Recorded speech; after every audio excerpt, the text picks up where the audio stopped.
Les enfants de Dieu devraient connaître ce qu'ils ont reçu lors de leur nouvelle naissance. Il aura peut-être seulement fallu 1 minute pour recevoir le Seigneur et naître de nouveau. Mais il faudra 13 ou 14 ans à partir de ce moment pour découvrir ce que chacun d'entre nous a reçu lors de cet instant si précieux. Ce que nous avons expérimenté lors de cette précieuse minute se trouve bien vite projeté dans le domaine du passé. Mais cela nécessitera 13 ou 14 années pour l'examiner et l'expérimenter de plus en plus, pour avoir nos yeux ouverts, afin de voir combien grand est le don que Dieu nous a accordé en cet instant. Et pour connaître combien grande est la puissance qu'il désire, après cela, manifester dans nos vies. La régénération semble être une chose ordinaire. Mais pour ceux qui ont eu leurs yeux ouverts, la puissance que Dieu a manifestée dans leur vie dépasse toute mesure. La régénération peut s'opérer en un instant, mais ceux qui ont de la perception déclareront que la vie qu'ils ont reçue est éternelle. Cette puissance est très grande. Pas un enfant de Dieu ne peut pleinement connaître sur la terre l'importance du don que Dieu lui a accordé au moment de la régénération. Malgré tout, bénis sont ceux qui connaissent quelque chose. Notre progrès spirituel n'est pas déterminé par la mesure de puissance que nous recevons du Seigneur, mais par plus de vision à l'égard de la puissance que le Seigneur nous a accordée, c'est-à-dire l'infinie grandeur de sa puissance. C'est bien entendu au moment de la régénération que Dieu a mis ce trésor dans notre vase de terre.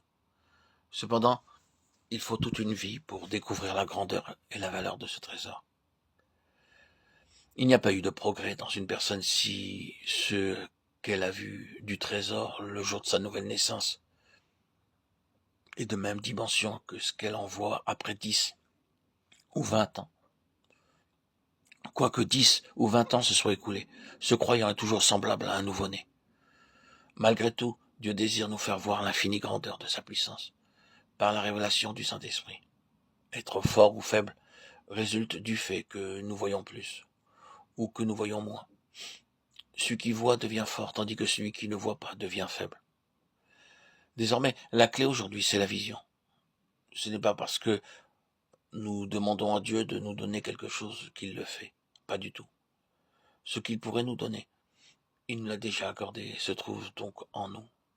Ce que nous devons demander à Dieu aujourd'hui, c'est l'esprit de sagesse et de révélation afin de pouvoir voir, car en voyant, nous entrerons dans l'expérience.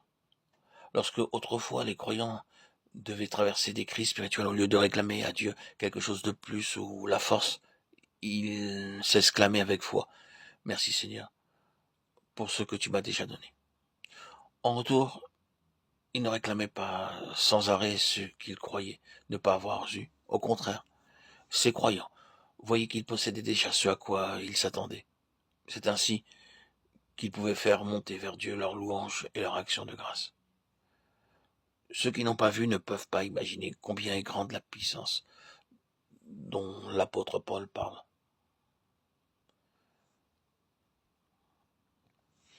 Selon l'action souveraine de sa force, il l'a mise en action dans le Christ.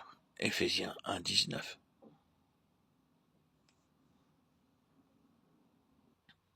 Si nous n'avons pas vu aujourd'hui que la puissance en nous et que la puissance en Christ sont une seule et même puissance, nous aussi nous devons prier comme Paul pour le voir. Si la puissance manifestée en nous est moindre que la puissance qui a été manifestée en Christ, nous devons reconnaître qu'il y a encore beaucoup de choses que nous n'avons pas vues.